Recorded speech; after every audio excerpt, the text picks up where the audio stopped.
अस्सलाम वालेकुम बेटा। उम्मीद है कि आप तमाम दोस्त मेरी आवाज़ क्लियरली सुन पा रहे होंगे और वॉइस को लेके किसी स्टूडेंट को कोई इशू नहीं होगा। अगर बेटे वॉइस क्लैरिटी है तो प्लीज़ अपने रिस्पेक्टिव ग्रुप में, जो बी सेक्शन का बेटे ग्रुप है, उसमें प्लीज़ फीडबैक दे दें कि वॉइस की क्लैरिटी है, ताकि फिर बेटा हम अपनी रेगुलर क्लास जो है उसको स्टार्ट करें। तमाम बच्चे क्लियरली मेरी आवाज़ सुन पा रहे हैं? वॉइस वॉइस में तो कनेक्टिविटी को लेके तो कोई इशू नहीं है।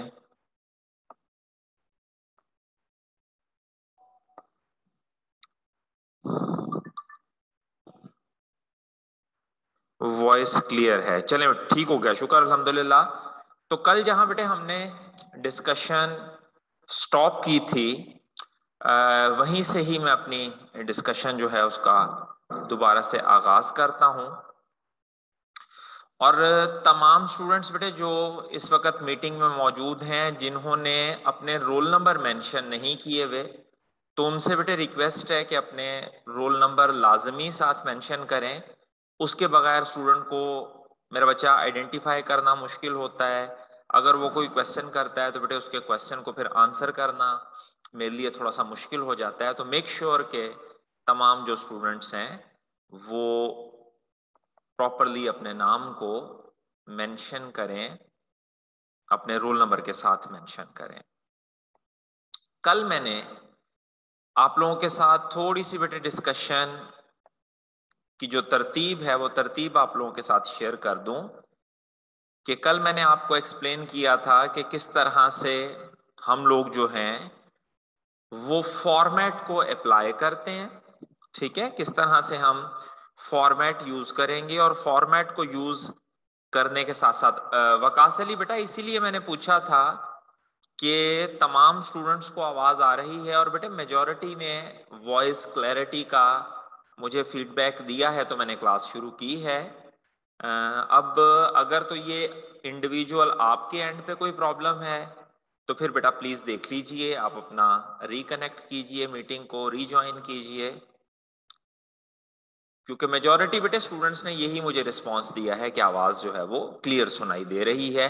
क्योंकि बच्चे जब तक मुझे ओके ना करें तब तक तो मैं क्लास स्टार्ट ही नहीं करता, कि बिला वजह फायदा ही नहीं है फिर उस चीज का। तो अगर किसी इंडिविजुअल स्टूडेंट को बेटे वॉइस क्लैरिटी में इशू आ रहा है तो मेहरबानी करके वो रीज्वाइन कर ले मीटिंग को, या अपनी माइक वगैरह की और बाकी सेटिंग्स जो हैं उसको देखे। अच्छा, समझा मेरा बच्चा मैं ये रहा था, या एक्सप्लेन मैं ये कर रहा था कि तरतीब से अब हमने चलना है। और हमने डिस्कस ये किया था कि भाई हमने सेल्स के ऊपर फॉर्मेट लगाना है, और वो फॉर्मेट भी हमने मल्टीपल सेल्स के ऊपर लगाना है। ठीक हो गया। और अगर हमने मल्टीपल सेल्स के ऊपर फॉर्मेट लगाना है तो वो मल्टीपल सेल्स जो हैं वो सिलेक्टेड होने चाहिए। ठीक हो गया। अब यहाँ जरा स्क्रीन के ऊपर आप लोग गौर कीजिएगा, तो सेल M1 से लेके मैं नीचे सेल M10 तक जो है वो सिलेक्शन करना चाह रहा हूं। और ये सिलेक्शन बेटे मैं कर रहा हूं शिफ्ट की दबा के, शिफ्ट की और डाउन एरो की, शिफ्ट और डाउन एरो की। दोबारा से सुनिएगा बेटे, शिफ्ट और डाउन एरो की। और अगर मैं ये सिलेक्शन राइट की तरफ करना चाह रहा हूं तो बेटे शिफ्ट की प्रेस करके राइट एरो की। और अगर बेटे ये सिलेक्शन में मजीद नीचे को तो शिफ्ट डाउन एरो की, शिफ्ट लेफ्ट एरो की। सो बेटे तमाम की तमाम जो मेरी डायरेक्शन कीज हैं मैं उनको यूज कर रहा हूं, और उनके साथ मैं शिफ्ट का बटन, यानी पहले मैं शिफ्ट का बटन प्रेस करता हूं और उसके बाद फिर मैं उसको सिलेक्ट करता हूं एरो कीज के जरिए से। और इस चीज को बेटे मैंने कहा था कि ये जो सिलेक्शन हो रही है, ये सिलेक्शन मेरे बच्चे हमारी एक सीक्वेंस में हो रही है। इसमें देखिएगा जितने भी सेल्स हैं वो एक सीक्वेंस में सिलेक्टेड हैं, एक सीक्वेंस में एक दूसरे के साथ आपको जुड़े हुए नजर आ रहे हैं। लेकिन बेटा व्हाट अबाउट के मैं डिस्क्रीट या रैंडम सेल्स को आपस में सिलेक्ट करना चाहता हूं, तो बेटे ये देखिएगा अब मैं कंट्रोल की प्रेस कर रहा हूं, कंट्रोल की, और साथ माउस से क्लिक कर रहा हूं, कंट्रोल की और साथ माउस से क्लिक कर रहा हूं, यानी राइट नाउ मेरा जो सेल सिलेक्टेड है वो है M3। अब मैंने क्या किया, कंट्रोल की प्रेस की, कंट्रोल की, और बेटे क्लिक कर दिया Q4 पे, और फिर बेटे मैंने कंट्रोल की प्रेस की और क्लिक कर दिया Q3 पे, और बेटे फिर मैंने कंट्रोल की प्रेस की और मैंने क्लिक कर दिया Q5 पे, और फिर बेटे मैंने कंट्रोल की प्रेस की और मैंने क्लिक कर दिया Q8 पे, सॉरी M8 पे। तो अब देखिएगा, अब मेरे पास 1 2 3 4 और 5 सेल्स सिलेक्टेड हैं, और इनके सिलेक्शन का मेरे बच्चे कोई सीक्वेंस जो है वो मौजूद नहीं है, ये रैंडमली सिलेक्टेड हैं। सो दोनों के दरमियान आपको एक फर्क रखना है कि मुझे शिफ्ट के साथ शिफ्ट एरो कीज या क्लिक एंड ड्रैग के जरिए से, शिफ्ट एरो कीज या क्लिक एंड ड्रैग के जरिए से मैं सीक्वेंशियल सिलेक्शन कर लेता हूं, सीक्वेंस में चीजें सिलेक्ट कर लेता हूं। और बेटे देखिएगा, अगर मैं रैंडमली सिलेक्ट करना चाहता हूं तो उसके लिए मेरे पास कंट्रोल की मौजूद है। अब यहां पर मैं क्या करूंगा कि मैं डिफरेंट तरह की जो मेरी वर्किंग है मैं उसको यहां आपके सामने प्रेजेंट करूंगा, और जो फॉर्मेटिंग की कहानी है बेटे, हम उस फॉर्मेटिंग की स्टोरी को पूरी तरह से अब हमारी ये जो शीट है इस शीट के ऊपर अप्लाई करके देखेंगे कि भाई अब ये फॉर्मेटिंग जो है ये किस तरह से होगी, या फॉर्मेटिंग का जो मामला है उसको हम किस तरह से चलाएंगे। तो सबसे, और ये अब आपके सामने बेटे बता दूं कि तकरीबन अब मैं चैप्टर नंबर 5 जो है वो स्टार्ट कर रहा हूं। ये चैप्टर नंबर 5 की इनिशियल कमांड्स हैं। पहले मुझे ये कमांड्स पढ़ा लेने दीजिए, और उसके बाद इंशाअल्लाह अजीज मैं आपको बाकायदा बुक के अंदर जो पेज नंबर हैं वो पेज नंबर भी हाईलाइट कर दूंगा कि कौन सी कमांड जो है वो मैंने किस पेज के ऊपर से पिक की है और किस पेज के ऊपर उस कमांड की डिटेल जो है वो लिखी हुई है। अच्छा, अब ये देखिएगा जरा, इससे पहले कि हम आगे बढ़ें एक और बेटे छोटी सी चीज समझिएगा, और वो चीज कुछ इस तरह से है कि हमारे पास यहाँ पर दो कीज मौजूद हैं जिनको मैं चाहता हूं कि आप जरा उन कीज की भी बेटे वर्किंग देख लें। और वो कीज कुछ इस तरह से हैं, ये ऑब्जर्व कीजिएगा। दो कीज बेटे आपके सामने लिखने लगा हूं।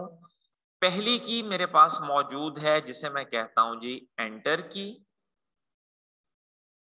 एंटर, और दूसरी बेटे मेरे पास की है जिसे मैं कहता हूं टैब।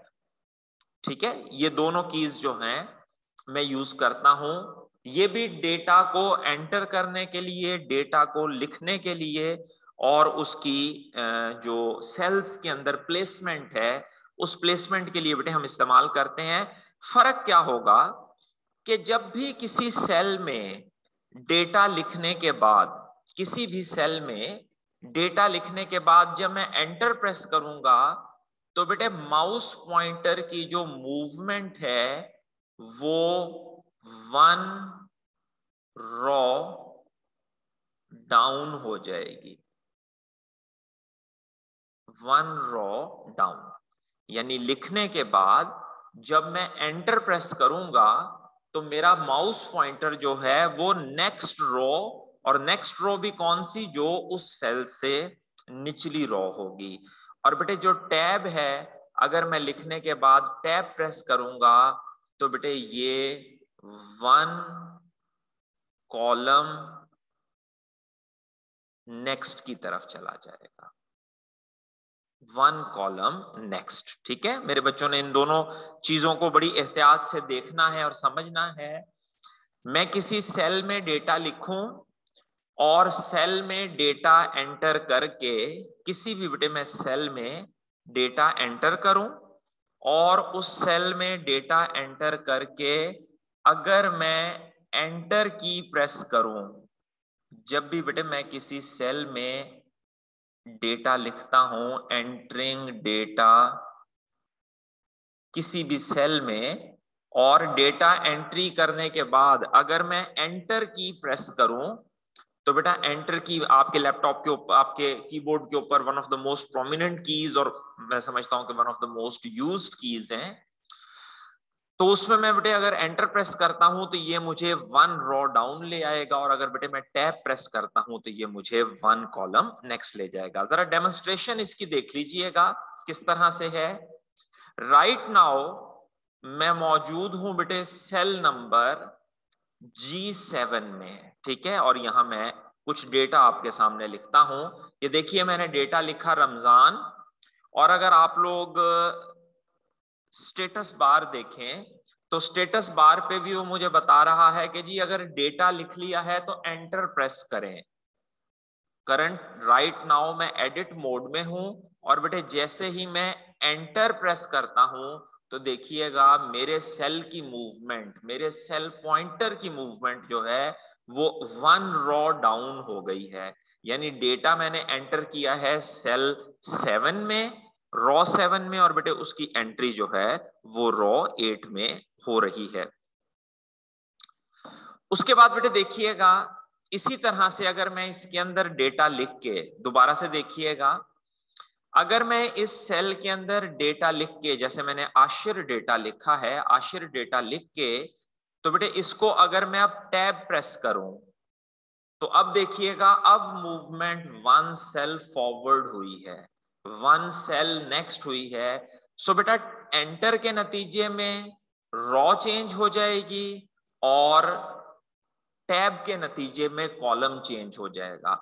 अब इस चीज को समझाने का मकसद क्या है बेटे, अगर तो आप डेटा लिख रहे हैं एक पर्टिकुलर कॉलम में, जैसे देखिए मैंने भाई पहला डेटा लिखा आशिर, फिर मैंने एंटर प्रेस किया और मैंने लिखा बशीर, फिर मैंने डेटा लिखा हुसैन, फिर मैंने डेटा लिखा अली, फिर डेटा बेटे मैंने लिखा हसन, फिर मैंने लिखा जैन। अब ये देखिएगा मेरी जो डेटा मूवमेंट है मेरे बच्चे, वो डेटा मूवमेंट चल रही है, कॉलम रोज चेंज हो रही हैं।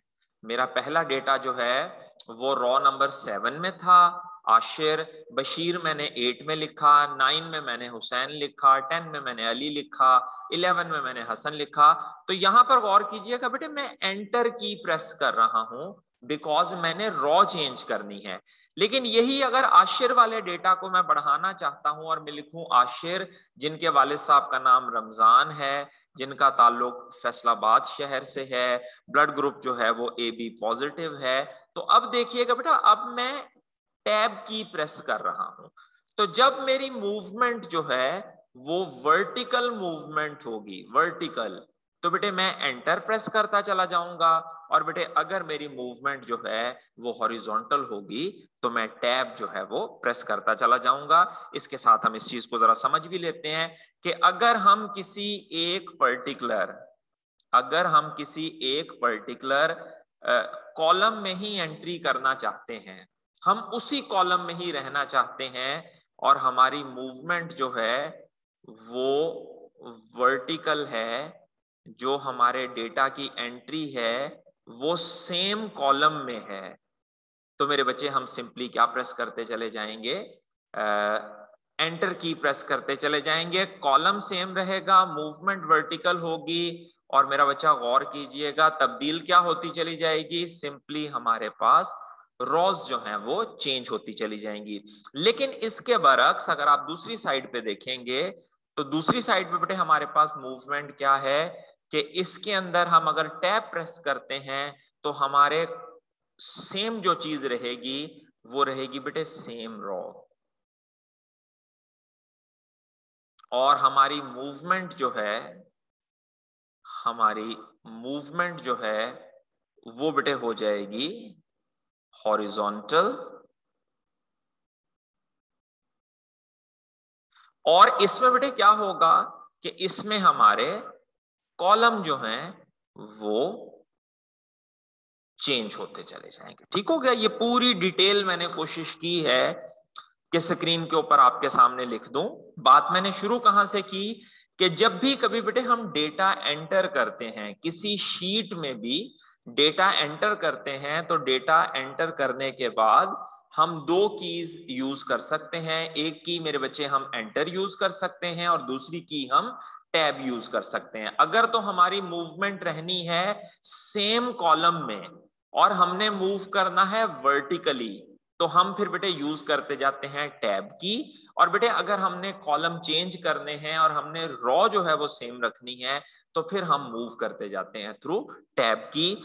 इन दोनों कीज का बेटे बुनियादी पर्पस क्या है कि भाई हमारे काम करने में थोड़ी रवानी आ जाए, काम करने में जरा थोड़ी सी तेजी आ जाए। काम करने में जितनी तेजी आ जाएगी, जितनी रवानी आ जाएगी, नेचुरली मेरे बच्चे एफिशिएंसी लेवल हमारा उतना ज्यादा इंक्रीज हो जाएगा। उसके बाद एक और चीज देखिएगा, आपके सामने यहां एक्सप्लेन करता हूं। दो कीज हैं मेरे बच्चे, दो कीज जरा समझ लीजिएगा।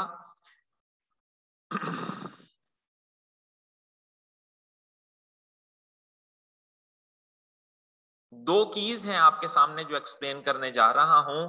एक बेटे हमारे पास की है कंट्रोल डी और बेटे दूसरी की है हमारे पास कंट्रोल आर। दो कीज हैं, कंट्रोल डी और कंट्रोल आर। कंट्रोल डी जो है ये बेटा डेटा को कॉपी करेगी डाउनवर्ड फॉर्म में, डेटा को कॉपी करेगी डाउनवर्ड फॉर्म में। और ये जो है बेटा ये डेटा को कॉपी करेगी राइट के टूवर्ड्स। ठीक हो गया, डाउनवर्ड में और डेटा को कॉपी करेगी राइट के। Control D control R. जरा डेमोन्स्ट्रेशन मेरा बच्चा इसकी देख लीजिएगा। एक्सप्लेन करता हूं आपके सामने कि किस तरह से हम डेटा को डाउनवर्ड या राइट जो है वो कॉपी करते हैं। तो ये देखिएगा बेटे, मैंने यहां पर कुछ नाम जो हैं लिख रहा हूं और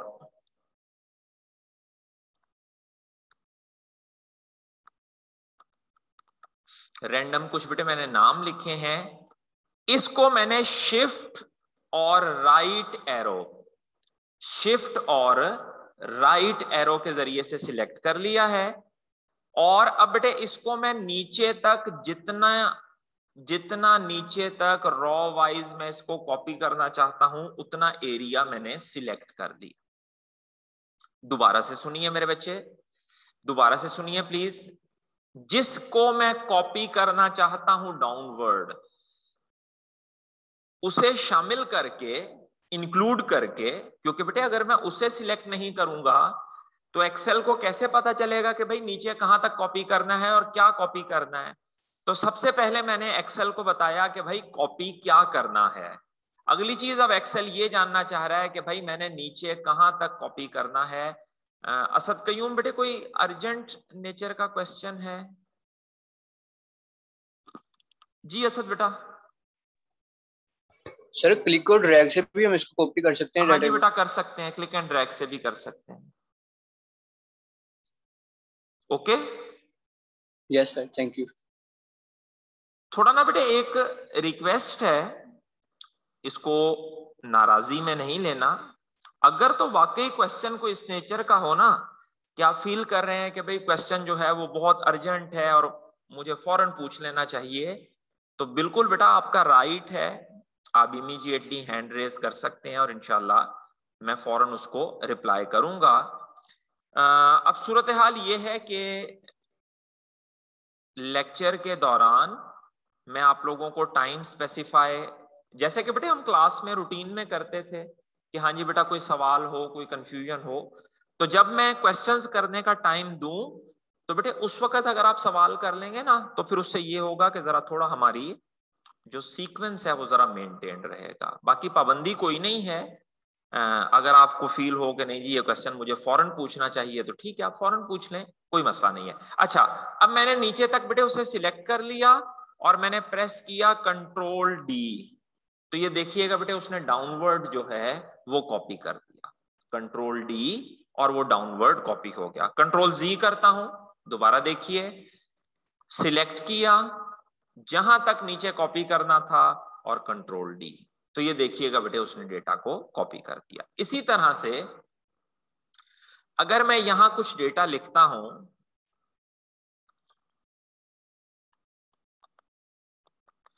और ये मैं चाहता हूं बेटा कि डेटा राइट के टुवर्ड्स कॉपी हो, तो इसको बेटे सिलेक्ट किया और राइट जहां तक लेके जाना है control arrow keys sorry shift arrow keys के जरिए से जहां तक ले जाना चाहता हूं वहां तक सिलेक्ट किया और बेटे कंट्रोल आर प्रेस कर दिया और इसने राइट में मेरे डेटा को जो है वो कॉपी कर दिया। ठीक होगी सर बात? तो कंट्रोल डी और कंट्रोल आर, ये जो हमारा डेटा है ये मूव कर गया। ठीक होगी सर बात? उसके बाद इसमें एक और जरा थोड़ी सी वर्किंग करते हैं, और इस वर्किंग के लिए मैं चाह रहा हूं कि थोड़ा सा पहले आप बैकग्राउंड समझ लें कि इस वर्किंग की हमें जरूरत क्यों पड़ रही है। यहां पर बेटे देखिएगा, जो पहला मेरा कॉलम है और जिसके ऊपर मेरा सेल पॉइंटर है सेल A5, यहां एम्प्लॉय नंबर जो है वो लिखा हुआ है, लेकिन एम्प्लॉय नंबर जो है बेटे वो ओवरलैप हो रहा है और नेम जो है उसको कवर कर रहा है। अब मैं चाहता क्या हूं कि भाई ये एम्प्लॉय नंबर प्रॉपर लिखा हुआ नजर आए। तो उसका एक तरीका तो ये है कि या तो मैं एम्प्लॉय नंबर को काट के छोटा करूं, ईएम्प नंबर कर दूं या कुछ और कर दूं, या मैं कॉलम की विड्थ बढ़ा दूं। तो अगर बेटे मैं कॉलम की विड्थ गैर जरूरी तौर पर बढ़ाता रहूंगा तो उससे बेटे मेरा पेज जाया होगा, मेरी स्पेस जाया होगी। तो यहां देखिएगा एक कमांड हमारे पास मौजूद है, ये कमांड मौजूद है बेटे हमारे पास होम, और होम में अलाइनमेंट, और अलाइनमेंट में बेटे कमांड मौजूद है रैप टेक्स्ट। होम, होम में अलाइनमेंट, और अलाइनमेंट में बेटे रैप टेक्स्ट की कमांड मौजूद है। पहले मैं ये कमांड आपको एक सिंपल सेल में परफॉर्म करके दिखाता हूं ताकि आपको अंदाजा हो कि ये कमांड वर्किंग किस तरह से करती है। तो ये देखिएगा, मैंने सेल G11 में आशिर रमजान लिखा है, लेकिन ये सेल की बाउंड्री से आगे चला गया है, और मैं चाहता हूं कि ये सेल की बाउंड्री से आगे ना जाए बल्कि ये इसी सेल के अंदर रहे। तो बेटे यहां मैं कमांड अप्लाई करूंगा रैप टेक्स्ट की, और ये देखिएगा बेटे जैसे ही मैं रैप टेक्स्ट करता हूं उसने सेल को आगे ले जाने की बजाय उसने रॉ की हाइट जो है वो इंक्रीज कर दी। रॉ की बेटे उसने हाइट जो है वो इंक्रीज कर दी, और रॉ की हाइट इंक्रीज करके उसने मेरे टेक्स्ट को उसी सेल के अंदर रैप कर दिया। उसने मेरे टेक्स्ट को उसी सेल में रैप कर दिया। दोबारा से देखें बेटा, सेल जो है वो बाहर को निकल रहा है, डेटा बाहर को जा रहा है, मैंने सिंपली रैप टेक्स्ट की कमांड अप्लाई की और उसने उसको वहां पर कॉपी कर दिया। अब यहां एक और चीज बेटे बहुत जरूरी समझने वाली है कि देखिए यहां जो रैपिंग की है वो एक्सेल ने अपनी मर्जी से की है। एक्सेल ने जो रैपिंग की है वो अपनी मर्जी से की है, यानी उसको जहां से टेक्स्ट मुनासिब लगा उसने बेटे वहां से रैपिंग कर दी। बाज मर्तबा बेटे हमें रैपिंग जो है वो अपनी चॉइस के मुताबिक करवानी होती है, यानी हम कहते हैं कि भाई एक्सेल के मुताबिक नहीं बल्कि जहां से हम कह रहे हैं वहां से डेटा नई लाइन में लिखना शुरू कर दे। जहां से हम कह रहे हैं वहां से डेटा को नई लाइन में लिखना शुरू कर दे। इसे बेटे कमांड को हम कहते हैं न्यू लाइन। कमांड को हम कहते हैं बेटा किसी भी सेल में न्यू लाइन, और इस न्यू लाइन की बेटे जो हॉट की है, इस न्यू लाइन की जो शॉर्टकट की है वो कहलाती है ऑल्ट एंटर। शॉर्टकट की बेटे इसकी कहलाती है ऑल्ट एंटर। न्यू लाइन ये भी बेटे रैप टेक्स्ट है, लेकिन इस रैप टेक्स्ट से एक्चुअली मुराद क्या होती है कि भाई यूजर अपनी मर्जी से टेक्स्ट की रैपिंग करवाना चाहता है। अब ये देखें, जरा डेमोन्स्ट्रेशन पे आता हूं, तवज्जो दीजिएगा, इसको वापस लाते हैं। देखें अगर नॉर्मल हालात में मैं इसको रैप करवाऊं, नॉर्मल हालात में मैं एक्सेल को कहूं कि जी इसको रैप कर दे, तो उसने आशिर एक लाइन में लिखा रहने दिया है और रमजान जो है बेटे उसको न्यू लाइन में ले गया है। अब मैं चाहता क्या हूं कि नहीं भाई ऐसे नहीं करना, जहां से मैं कहूं आपने वहां से रैप करना है, जहां से मैं कहूं आपने वहां से रैप करना है। तो बेटे सबसे पहले मैं प्रेस करूंगा F2, कर्सर आ गया। बिल्कुल तसल्ली से और तरतीब से समझना है। सबसे पहले मैंने टेक्स्ट लिखा और बेटे टेक्स्ट लिख के मैंने जहां से मैंने कर्सर की प्लेसमेंट करनी थी, जहां से मैं रैपिंग करवाना चाहता हूं, मैंने बेटे वहां पर अपना कर्सर प्लेस किया। इस केस में मैंने अपना कर्सर प्लेस किया है H के बाद, H के बाद, और मैं बेटा की प्रेस करता हूं ऑल्ट एंटर। तो देखिएगा बेटे ER जो है उसे उसने नई रॉ में ट्रांसफर कर दिया है। ये देखिए हमारी मर्जी से नई लाइन शुरू हुई है, जहां से यूजर की चॉइस होगी वहां से नई लाइन शुरू हुई है। दोबारा देखिए मेरे बेटे, तमाम स्टूडेंट्स, मेरे बेटे मेरी बेटियां तमाम दोबारा डेमोन्स्ट्रेशन देखें। सबसे पहले बेटे मैंने प्रेस किया F2, मैंने अपना कर्सर प्लेस किया S के बाद, और बेटे यहां मैंने प्रेस किया ऑल्ट एंटर। तो देखिएगा AS उसने पहली लाइन में रहने दिया और HER को उसने दूसरी लाइन में ट्रांसफर कर दिया। इसे बेटे हम ये जो हमारे पास ये जो पहला है, पहला वाला जिसमें बेटे आशिर रमजान लिखा हुआ है, इसे बेटे हम कहते हैं सॉफ्ट रैप। ये बुक में नहीं लिखा हुआ, नोट कर लीजिए अपने पास, इसे कहते हैं सॉफ्ट रैप। और जो ये बेटे दूसरा हमने किया है इसे हार्ड रैप या बेटे न्यू लाइन कहते हैं। ठीक है, दो चीजें हैं इसके अंदर, सॉफ्ट रैप और हार्ड रैप। इसे बेटे न्यू लाइन को हम हार्ड रैपिंग कहते हैं, जो यूजर अपनी मर्जी के मुताबिक करता है। दूसरे को बेटे हमने सॉफ्ट रैप कहा था।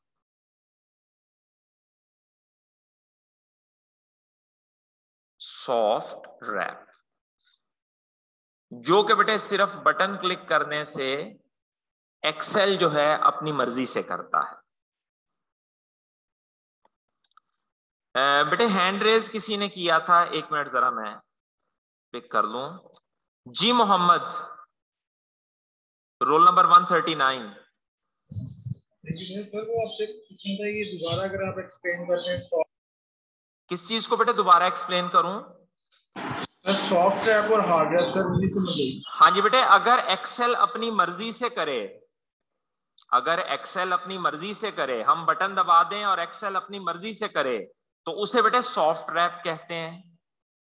ठीक है, ये देखो स्क्रीन नजर आ रही है मेरे बच्चे को? मोहम्मद स्क्रीन नजर आ रही है?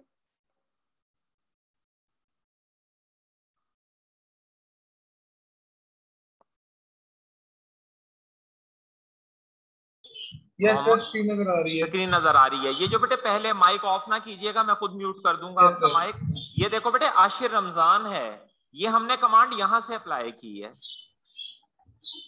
रैप टेक्स्ट से, और एक्सेल ने अपनी मर्जी से रैप किया है ना। Yes sir. हाँ, तो इसे बेटे सॉफ्ट रैप कहते हैं। लेकिन ये जो दूसरा वाला है ये किसकी मर्जी से हुआ है? सर ये हमने खुद अपनी मर्जी से हमने कर्सर प्लेस किया और वहां पे बेटे हमने ऑल्ट एंटर प्रेस किया। ठीक होगी बात? मोहम्मद बेटा क्लियर हुई बात के नहीं? यस सर क्लियर होगी बात। क्लियर हो गई, ओके सर। और सर आपने तो F2 नहीं कहा था, आप ऑल्ट कह रहे हैं। बेटा F2 एडिट के लिए था ना, कर्सर नहीं प्लेस करना। F2 तो मेरे बच्चे एडिटिंग के लिए है ना। ये देखो जरा, एक मिनट देखो जरा, स्क्रीन को देखो, स्क्रीन में आपको ये देखो। अब मुझे बताओ ASHER आपने रैपिंग करनी कहां से है? S से करनी है, H से करनी है, कहां से रैपिंग करनी है मुझे बताओ? सर AS से कर लेते हैं। AS से कर लेते हैं। तो बेटा सबसे पहले तो वहां कर्सर लाना पड़ेगा ना। तो कर्सर लाने के लिए बेटे मैं प्रेस करूंगा F2, कर्सर आ गया। Yes sir. हाँ, कर्सर को बेटे मैंने S के आगे प्लेस कर दिया। क्लियर? Yes sir. सर ये सिर्फ एरो से नहीं होगा, एरो से नहीं आल्ट भी साथ दबाना पड़ेगा। कौन सा आल्ट? सर आपने भी कहा ना ऑल्ट दबा के फिर एरो कीज को दबाएंगे फिर कर्सर प्लेस होगा। बेटा आप पता नहीं क्यों मिक्स करते जा रहे हैं चीजों को। मैंने दो कमांड्स आपको बताई हैं, एक तो हमारी पुरानी कमांड है F2 की कमांड। F2 की कमांड क्या करती है मेरे बच्चे? सर एडिट करती है, एडिट करती है। तो बेटे अभी तो सिंपली मैंने F2 दबाई है, ठीक है, सिंपली F2। और मैं आपसे रीजन पूछ रहा हूं F2 मैंने क्यों प्रेस किया है? सर ताकि हम अपनी मर्जी से उसको एडिट कर सके, जहां कर, पे मर्जी से कर्सर को प्लेस कर सकें, ठीक हो क्या? कर्सर को प्लेस कर सकें। अगर आपने बेटे HER को नई लाइन में लेके जाना है तो कर्सर को आप कहां प्लेस कर देंगे? S के बाद, AS के बाद, AS के बाद। अगर बेटे आपने R को अगली लाइन में लेके जाना है तो कर्सर को आप E के प्लेस बाद। E के बाद, ठीक हो गया? तो F2 की तो हमने सिर्फ प्लेस की है कर्सर की प्लेसमेंट के लिए, F2। अब जब हमारा एक दफा कर्सर प्लेस हो गया, अब कौन सी की प्रेस करूं मुझे बताओ? तो इसका नहीं हाँ, अब बेटे R को हमने नई लाइन में लेके जाना है। R को बेटे यस नई सर। लाइन में, नई लाइन तो नई न्यू लाइन की क्या की लिखवाई है मैंने? सर वो लिखी तो नहीं पता। ये बेटा देखो न्यू लाइन की मैंने क्या की लिखवाई है, इधर देखो, ये नजर आ रही है न्यू लाइन की सॉरी सर, मेरी वो नेट का प्रॉब्लम इशू था, अब नेट आया, मैं अभी एंटर किया है 5-10 मिनट पहले, चलो 5 मिनट पहले। अब बेटा इस तरह से फिर देखें ना, सबका ही टाइम जाया होता है। आप पहले जरा अगर इस तरह का कोई इशू आ जाए तो फिर जरा थोड़ा सा उसको, खैर चलो अभी बात समझ आई है कि नहीं आई? यस सर आ गई है। आ गए? क्लियर? क्लोज करूं? Yes sir, thank you very चले, मच। वेलकम बेटा, वेलकम। जी जी शोएब, रोल नंबर 153। सर मैं कह रहा था कि अब पाकिस्तान जिंदाबाद लिख के सॉफ्टवेयर करिएगा। मैं देखना चाह रहा हूँ कि ये पाकिस्तान को अलहदा करेगा या अपनी मर्जी से दो करेगा कुछ। बेटा इतनी इतनी जो मतलब मदारी है मुझसे करवाने की बजाय मेरे बच्चे आप कीजिएगा ना। नहीं, मैं ठीक, वैसे जैसे आपने लिखा था आशिर रमजान, इसने आशिर हाँ, अलहदा कर दिया, रमजान अलहदा। रमजान अलहदा कर दिया है। तो बेटे अब आप अपने कंप्यूटर पे ये करके देखिएगा, ठीक है? इस तरह अगर एक एक स्टूडेंट को मैं डेमोन्स्ट्रेशन करके देने लगा तो बेटा फिर तो क्लास का टाइम ही बिल्कुल जाया हो जाएगा। क्या ख्याल है? नहीं नहीं, सही बात है आपकी। हाँ, फिर थोड़ी देर बाद मुझे कोई और बंदा कहे सर जी इनू भी करके दिखाओ, फिर एक तीसरा बंदा कहे सर सही जी एक बात है। बार यह भी करके दिखाओ, तो बेटा मुश्किल हो नहीं जाएगी। मतलब मैं ये मतलब आपसे कंफर्म करना चाहता था, सीक्वेंस से मतलब करेगा पूरा पूरा नाम। आप करके देखिए, फिर अगर उसके मुताबिक हो जाए तो ठीक है, नहीं तो मुझे बताइएगा कि सर नहीं हुआ, करके दिखाएं। ठीक होगी बात? चलो ठीक, ठीक है सर, ओके। जी ओके। अच्छा जी, तो हम बात बेटा ये कर रहे थे, देखिए दोबारा एक दफा डेमोन्स्ट्रेशन देता हूं कि यहां पर मैंने डेटा लिखा, F2 प्रेस किया, कर्सर को प्लेस किया और ऑल्ट एंटर प्रेस किया, ऑल्ट एंटर। तो ये देखिए उसने मेरी मर्जी के मुताबिक, जिस तरह अभी थोड़ी देर पहले बात हमसे कर रही है, डिस्कशन हो रही थी। ये देखिए बेटे मैं यहां पर फॉर एग्जांपल, चले ये भी ना हो, बच्चे नाराज ही ना हो जाए, मैंने यहां पर पाकिस्तान लिखा। अब देखिए बेटे पाकिस्तान जो मैंने लिखा है वो कॉलम की विड्थ में बिल्कुल एडजस्ट हो गया है। अगर इसके ऊपर मैं रैप की कमांड लगाऊं भी तो कोई असर नहीं होगा, क्योंकि रैपिंग तो वहीं होगी ना जहां मेरा डेटा ओवरलैप कर रहा होगा। अब मैं इस डेटा को अगर बढ़ा देता हूं, फॉर एग्जाम्पल जी मैं कर देता हूं फरमाइश के मुताबिक पाकिस्तान जिंदाबाद कर देता हूं, तो देखिएगा बेटे उसने अपनी मर्जी के मुताबिक जितनी कॉलम की विड्थ थी उसके मुताबिक बेटे उसने डेटा को रैप कर दिया है। ठीक हो गया? यहाँ पे जो सॉफ्ट रैप है इसके आगे मैं एक छोटी सी चीज का इजाफा करने लगा हूं कि बेटे ये जो सॉफ्ट रैपिंग होगी ये हमेशा किसके मुताबिक होगी? ये अकॉर्डिंग टू कॉलम विड्थ होगी। अगर आपके बेटे जहन में क्वेश्चन आए कि जी इस तरह से, तो उसको एक दफा बेटा क्विकली अपने सिस्टम के ऊपर करके देखा कीजिए, और फिर उसमें अगर कोई चीज समझ ना आए तो इंशाल्लाह फिर मैं कोशिश करूंगा कि इसको पूरी तरह से आपके सामने डिफाइन करूं। तो एग्जैक्टली बेटा ये वही, अब पूरी बात को हम सम अप करते हैं कि जो रैपिंग है वो दो तरह से हो सकती है। रैपिंग जो है बेटा वो दो तरह से होती है। पहली बात जो है वो हमारे पास सिंपली ये है, जो पहली हमारे पास शक्ल है वो सिंपली ये है कि आप जो हैं वो डेटा को हार्ड रैप के जरिए से बेटा मूव करवा लें, हार्ड रैप के जरिए से डेटा को यूटिलाइज कर लें, ठीक हो गया। और फिर उसके बाद जिसके लिए बेटे हमारे पास जो की है वो ऑल्ट एंटर है। और अगर आप चाहते हैं कि भाई सिंपली जो आपका एक्सेल है बेटे वही अगर डेटा को रैप कर दे तो फिर उसको आप सॉफ्ट रैप कहेंगे, और वो सॉफ्ट रैपिंग जो है वो की जाएगी अकॉर्डिंग टू कॉलम विड्थ। इसको आप प्रैक्टिस कीजिएगा और इसमें फिर जहां प्रॉब्लम आए मुझे बताइएगा, तो इंशाल्लाह मैं इसको मजीद क्लियर कर दूंगा।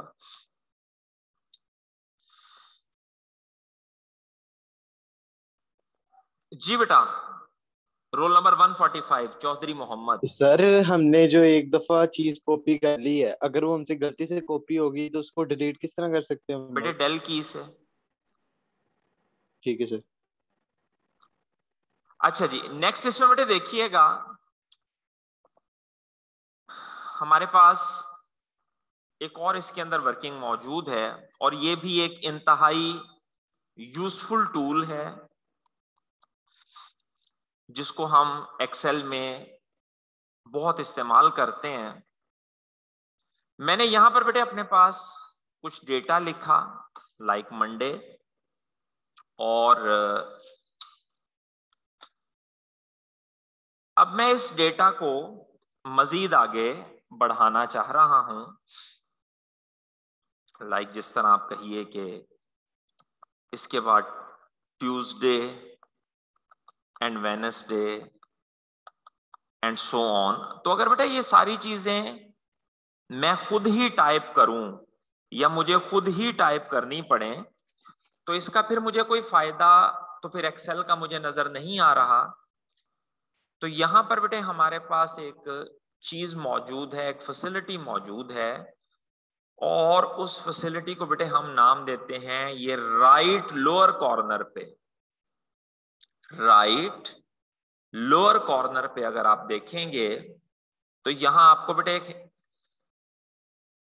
क्रॉस नजर आएगा, और जैसे ही बेटे आप अपना कर्सर उसके ऊपर प्लेस करते हैं तो देखिएगा ये ब्लैक कलर का एक प्लस का साइन या ब्लैक कलर का एक क्रॉस का साइन जो है वो बन जाएगा। दोबारा से देखिए, ये जैसे ही बेटे आप अपना माउस पॉइंटर ये बिल्कुल एज पे लेके आएंगे, ये देखें, दोबारा से देखें, जैसे ही बेटे आप उसको ये एज पे लेके आएंगे तो इसे बेटे हम कहते हैं ये सेल हैंडल कहलाता है।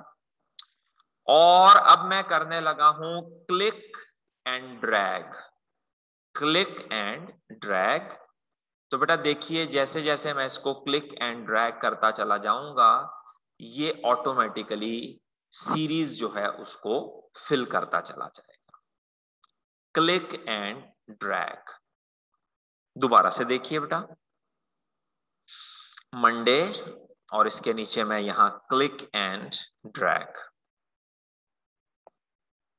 इसी तरह से बेटा देखिएगा अगर मैं यहां पर मंथ लिखता हूं, ठीक है, मंथ जो है वो मैं नोट करता हूं और मैंने जनवरी का महीना लिखा, जन लिखा, और इसके नीचे अब मैं चाहता हूं कि भाई ये खुद कंटिन्यू करे। तो ये देखिएगा बेटे क्लिक एंड ड्रैग, तो जहां तक बेटे मैं क्लिक एंड ड्रैग करता चला जाऊंगा वो नीचे तक डेटा को कॉपी करता चला जाएगा। ठीक होगी सर बात। इसी तरह से बेटे कोई और सीक्वेंस जो है इसको पूरे को भी लिख के देख लेते हैं, कंप्लीट को भी बेटे लिख के देख लेते हैं।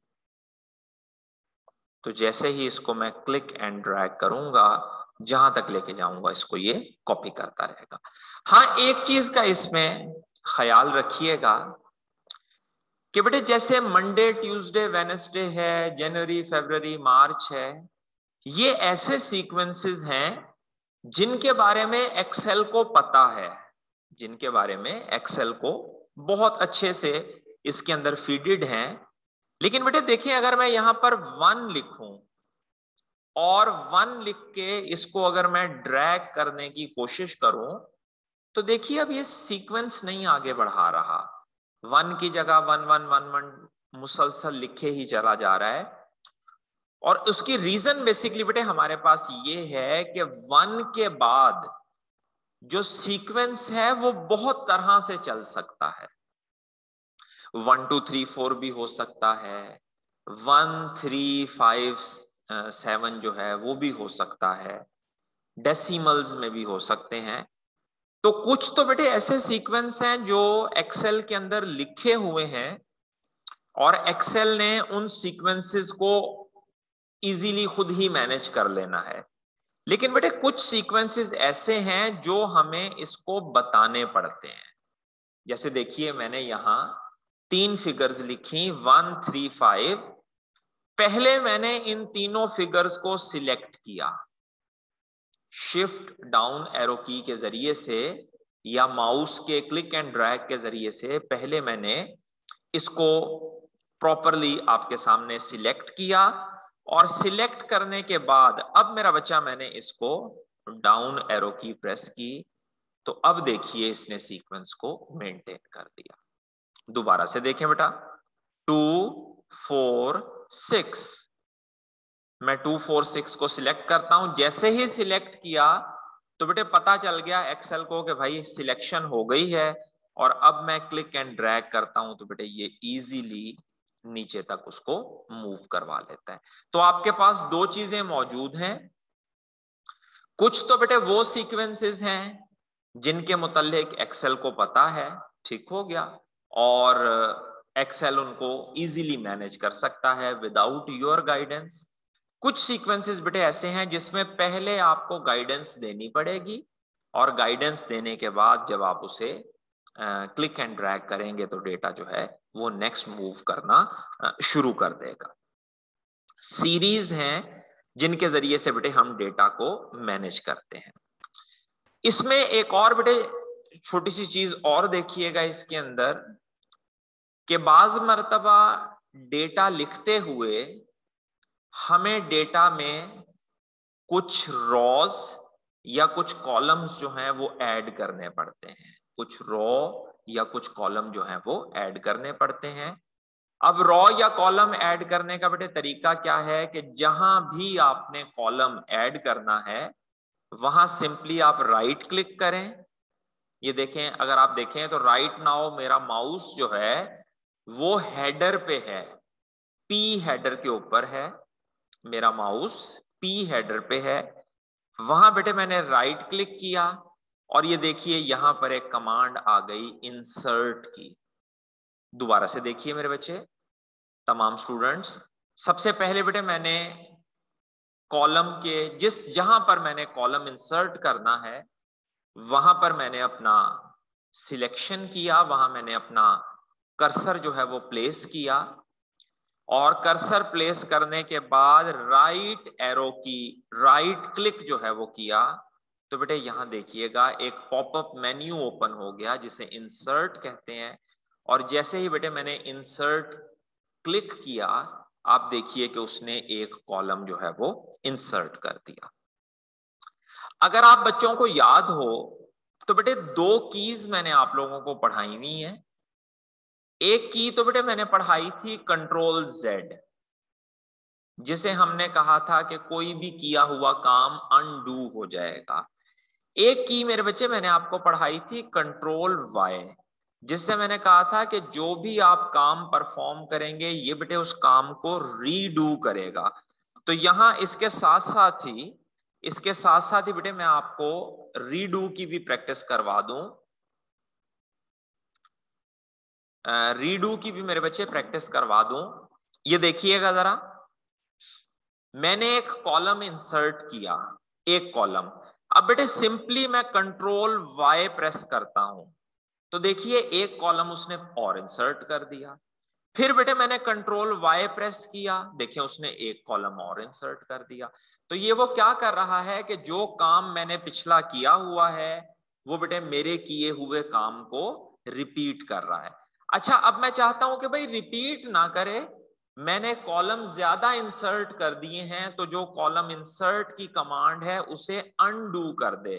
तो बेटे सिंपली मैं प्रेस कर दूंगा कंट्रोल Z, देखिए उसने खत्म कर दिया। फिर मैं प्रेस कर दूंगा कंट्रोल Z, देखिए उसने खत्म कर दिया। तो जो हमारी बिल्कुल प्रीवियस कमांड है, जो बिल्कुल प्रीवियस कमांड है, अगर मेरे बच्चे मैं उस कमांड को रिपीट करवाना चाह रहा हूं, अगर मैं उस कमांड को दोहराना चाह रहा हूं, रीडू करवाना चाह रहा हूं, तो बेटे मेरे पास मौजूद है कंट्रोल वाई। और अगर अपनी बिल्कुल प्रीवियस कमांड के असर को मैं खत्म करना चाह रहा हूं, जो मेरी प्रीवियस कमांड है उनके बेटे असर को अगर मैं खत्म करना चाह रहा हूं, तो मैं सिंपली बेटे हम क्या कर देंगे, हम कंट्रोल जी प्रेस कर देंगे। तो पिछली कमांड को, प्रीवियस कमांड को अगर हमने दोहराना है या मेरा बच्चा हमने उसको खत्म करना है, तो कंट्रोल वाई और कंट्रोल जी। कंट्रोल वाई के लिए बेटे अगर आपको याद हो तो मैंने F4 भी एक्सप्लेन किया था, इसके साथ एक और की होती है F4, F4 से भी एग्जैक्टली यही काम परफॉर्म किया जाएगा।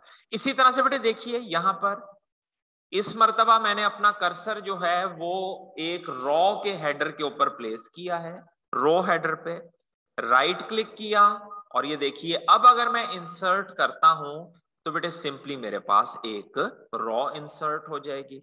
कंट्रोल वाई प्रेस करता रहूं तो देखें रॉज इंसर्ट होती जाएंगी, क्योंकि ये पिछली कमांड को रिपीट करता जाएगा। कंट्रोल जी करता जाऊंगा तो बेटे पिछली कमांड जो है वो अनडू होती चली जाएगी। इसी तरह से बेटे अगर मैंने कोई कॉलम डिलीट करना है तो सिंपली बेटे देखिएगा राइट क्लिक करके कमांड से मैं कॉलम को डिलीट कर सकता हूं। मैं कहता हूं ओहो हो ये तो यार गलती से डिलीट हो गया, तो बेटे सिंपली क्या प्रेस कर दें, कंट्रोल जी, पिछली कमांड का असर खत्म हो जाए।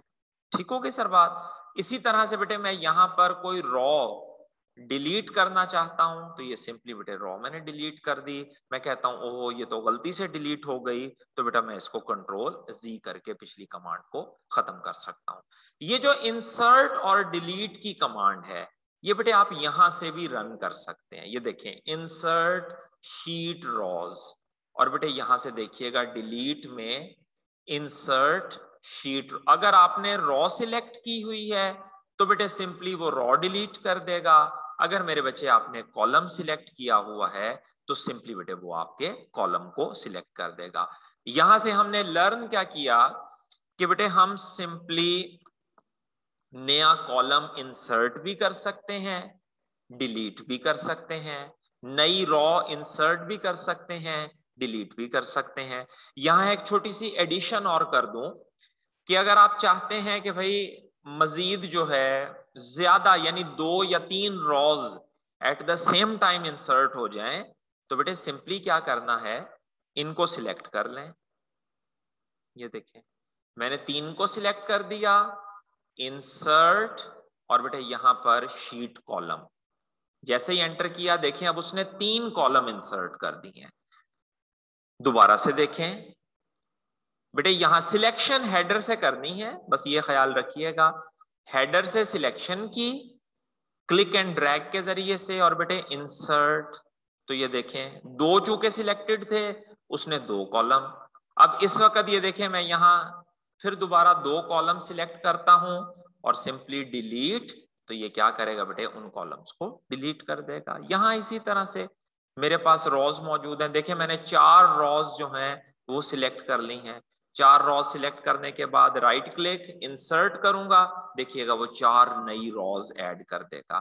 अगर मैं उसको राइट क्लिक करके डिलीट करूंगा तो मेरा बच्चा वो सिंपली उसे डिलीट कर देगा। तो आप किसी भी कॉलम के हेडर या किसी भी रॉ के हेडर पे जाके या बेटे सिंपली आप इंसर्ट और डिलीट वाली जगह पे जाके आप नया कॉलम और नई रॉज जो हैं वो इंसर्ट कर सकते हैं। इसी तरह से बेटे एक कमांड हमारे पास और मौजूद है कि हम किसी भी कॉलम की विड्थ जो है उसको इंक्रीज कर सकते हैं। एक जरा चीज यहां समझिएगा कि बेटे जब आप डील करते हैं ना रॉ के साथ, सॉरी ये देखिएगा जरा, जब मेरे बच्चे आप डील करते हैं रॉ के साथ तो रॉ की बेटे याद रखिएगा रॉ की होती है हमेशा हाइट, और जब मेरे बच्चे आप डील करते हैं कॉलम के साथ तो कॉलम की हमेशा होती है विड्थ। ठीक है, रॉ की हाइट और कॉलम की बचे हमेशा विड्थ होगी। तो यहां आप जरा डेमोन्स्ट्रेशन देख लें कि मैं इस कॉलम की अगर विड्थ बढ़ाना चाहता हूं, दो तरीके हैं। पहला तरीका तो बेटे ये है कि ये देखें बिल्कुल दोनों कॉलम के जहां बॉर्डर है ना, एग्जैक्ट बॉर्डर के ऊपर मैं अपना कर्सर प्लेस करूं तो ये देखिए ये क्रॉस बन जाता है। इस क्रॉस को क्लिक एंड ड्रैग, सिंपली इस क्रॉस को क्लिक एंड ड्रैग करता रहूं। जैसे बेटे मैं इसको क्लिक एंड ड्रैग करूंगा, ये देखिएगा वो कॉलम को विड्थ को बढ़ा भी देगा और अल्टीमेटली कम भी कर देगा। Click and drag, click and drag. दूसरा तरीका बेटे क्या है कि फॉर्मेट, और फॉर्मेट में जाके बेटे मैं कॉलम विड्थ इसे क्लिक करूं, यहां जितना मैं नंबर लिख दूंगा उतने नंबर के मुताबिक बेटे वो उसकी विड्थ को जो है वो इंक्रीज कर देगा। दोबारा से देखिए, फॉर्मेट कॉलम विड्थ 25 अगर मैं लिख देता हूं, वो अल्टीमेटली उसकी विड्थ को 25 कर देगा। इसी तरह से बेटे यहां से क्लिक करके, तो यहां हमारे पास देखिएगा रॉ की हाइट है, कॉलम की विड्थ होगी और रॉ की हमेशा हाइट होगी। तो बेटे इसको भी सिंपली मैं क्लिक करके और यहां पर जितनी भी मैं जो न्यूमेरिकल वैल्यू है वो लिखूंगा, उसके मुताबिक बेटे वो मेरी रॉ की हाइट को इंक्रीज कर देगा, या सिंपली मैं इसे क्लिक एंड ड्रैग करके भी इसकी हाइट को बढ़ा या कम कर सकता हूं। और ये काम बेटे फॉर्मेट से भी हो सकता है, ठीक है, फॉर्मेट से रॉ की हाइट और अल्टीमेटली कॉलम की विड्थ। तो ये कमांड तीन तरह से अप्लाई होगी। आप हेडर पे राइट क्लिक करके भी इसको कर सकते हैं। अच्छा, अगर आपने फॉर एग्जांपल, अब देखें थोड़ा सा मैं इस कमांड को डिटेल में लेके जाता हूं। अगर आपने दो कॉलम्स की हाइट एडजस्ट करनी है तो सिंपली बेटे दोनों को इस तरह सिलेक्ट कर लें, इस तरह सिलेक्ट कर लें, ठीक हो गया। तो ये उसकी हाइट जो है वो प्रॉपरली आप मैनेज। इसी तरह बेटे अगर आपने 3 रॉज की करनी है तो ये देखें, बस ये ख्याल रखिएगा कि जब आपने मल्टीपल कॉलम्स या मल्टीपल रॉज को अगर आपने मूव करवाना है, उनको एडजस्ट करना है, तो फिर बेटे सिलेक्शन आपको हैंडल जो उसके हेडर्स हैं वहां से करनी पड़ेगी, ठीक होगी बात। तो ये आज की हमारी जो डिस्कशन है इसको हम यहाँ पे कंक्लूड करते हैं। यहां तक मेरे बच्चों का कोई क्वेश्चन है, कोई इशू, किसी बात की बेटे समझ नहीं आई तो प्लीज हैंड रेज कीजिएगा। जी बेटा तलहा। सर जब हम नया कॉलम ऐड करेंगे तो जी जी XFD लास्ट कॉलम है, तो उसमें एक नया कॉलम ऐड हो जाएगा, वो XFE हो जाएगा। नहीं नहीं नहीं, टोटल तादाद बेटा XFD ही रहेगी, वो चेंज नहीं होगा। वो जो P में अगर कोई डाटा है तो वो Q में ट्रांसफर हो जाएगा। हाँ जी बेटा, इसको अपेंडिंग कहते हैं, वो अपेंड कर देता है। Okay sir, okay, thank you, welcome. हाँ जी बेटा, रोल नंबर 153। सर इसका बाय डिफॉल्ट साइज क्या होता है? वो बेटे जब आप उसके ऊपर हाँ प्लेस करेंगे ना, जब अपना कर्सर बॉर्डर के ऊपर, हाँ बॉर्डर के ऊपर कर्सर प्लेस करके क्लिक कीजिएगा तो वो आपको डिफॉल्ट हाइट बता देगा, और उस डिफॉल्ट को बेटे चेंज भी किया जा सकता है। ऑप्शंस की कमांड बताई थी फाइल में से, फाइल में, फाइल में, हाँ जी, उस वहां से बेटे इसको ना चेंज भी किया जा सकता है। Okay okay, thank you sir. Welcome मेरा बच्चा, वेलकम वेलकम। जी यासिर बेटा।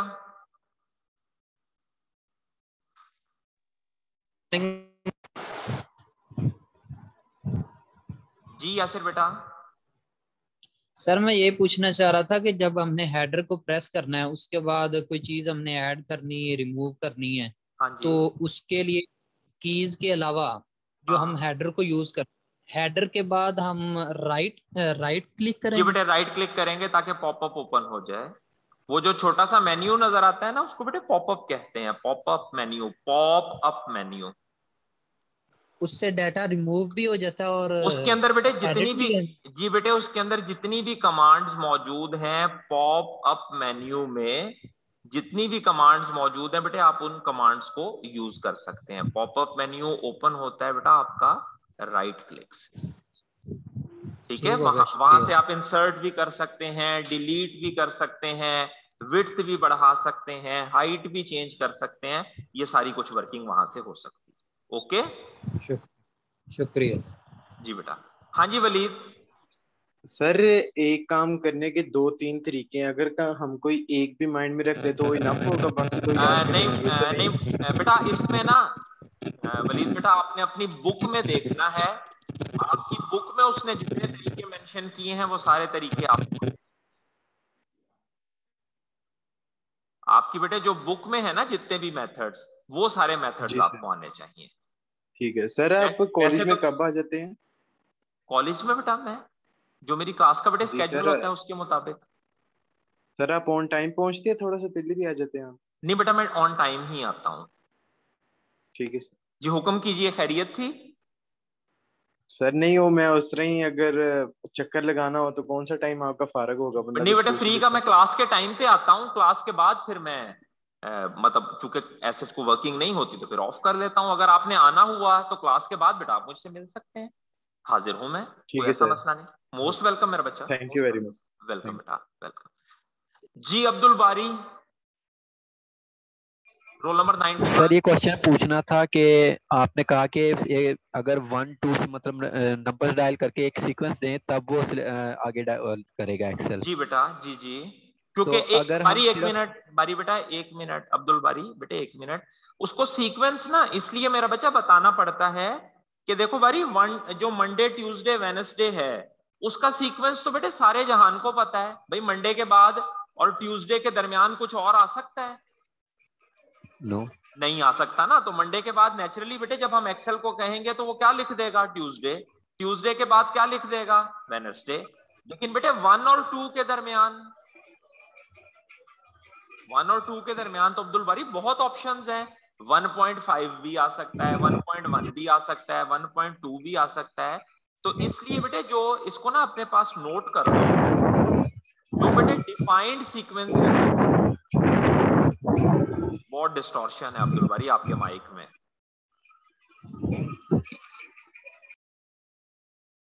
ये बेटे अब्दुल बारी जरा प्लीज अपने पास नोट कर लीजिए, या बाकी भी अगर कोई स्टूडेंट नोट करना चाहते हैं तो नोट कर लें कि बेटे जो डिफाइंड सीक्वेंसेस हैं, डिफाइंड सीक्वेंसेस वो तो सिंपली क्लिक एंड ड्रैग से हो जाएंगे, लेकिन बेटे जो सीक्वेंसेस ऑलरेडी डिफाइंड नहीं हैं उनको फिर हमें थोड़ा सा डिफाइन करना पड़ेगा। ये देखें स्क्रीन आप सब बच्चों को नजर आ रही होगी, तो ये बेटे देखिएगा, मंडे ट्यूसडे वेनसडे, जनवरी फरवरी, जैन फेब, ये सारे के सारे, इनके लिए बेटे अगर मैं यहां पर एक कॉमन वर्ड लिखूं, ये देखिए कॉमन वर्ड लिखने लगा हूं, तो ये सारे के सारे मेरे डिफाइंड सीक्वेंस हैं, ये सारे डिफाइंड सीक्वेंस हैं।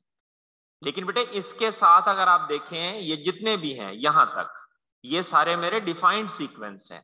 लेकिन बेटे ये जो हैं ये ऐसे सीक्वेंस हैं जिनको हमें डिफाइन करना पड़ता है, ये अनडिफाइंड सीक्वेंसेस हैं। तो दोनों के अंदर फर्क को आपने समझना है, एक हमारे डिफाइंड सीक्वेंसेस हैं और दूसरी तरफ मेरे बच्चे जो हमारे हैं दे आर अनडिफाइंड सीक्वेंसेस। तो जो अनडिफाइंड सीक्वेंसेस है उसमें फिर बेटे हमें पहले सिलेक्शन करनी पड़ती है। ये देखो मैं एक छोटी सी मिसाल देता हूं, लाइक 5 7, ठीक है। अब 5 और 7, अब आगे इसको कैसे चलाना है? पहले इसको सिलेक्ट कर लेंगे और सिलेक्ट करने के बाद अब बेटे मैं ये हैंडल और ये क्लिक करूंगा और ये देखिए, सो जो अनडिफाइंड सीक्वेंसेस हैं उसमें मेरे बच्चे हमें इस चीज की सिलेक्शन करनी पड़ती है। जी तलहा। अस्सलाम वालेकुम सर, वालेकुम। पूछना ये था, हम एक पूरे कॉलम को जो सिलेक्ट करते हैं, हाँ जी, आपने बताया 2 कॉलम्स को भी इकट्ठे सिलेक्ट कर सकते हैं, वो सर काइंडली दोबारा रिपीट कर देंगे, वो किस तरह सिलेक्ट कर सकते हैं? ये बेटे आप हेडर के ऊपर क्लिक करेंगे, जी हेडर सर। पे ये क्लिक किया, हेडर पे, जी सर कर और दिया। Click and drag, click and drag, बस सिर्फ हेडर पे क्लिक करना है तो वो मल्टीपल कॉलम नीचे तक सारा सिलेक्ट हो जाएगा। जी सर ठीक हो गया। क्लियर होगी बात? चलो जी सर, थैंक यू। वेलकम बेटा। ओके जी, यहां तक हमारी डिस्कशन बेटे कंप्लीट होती है और इंशाअल्लाह अजीज अगर अल्लाह को मंजूर हुआ तो कल फिर यहीं से शुरू करेंगे और अपनी जो डिस्कशन है उसको कंटिन्यू करेंगे। सो फी अमान अल्लाह और इंशाअल्लाह कल मुलाकात होती है।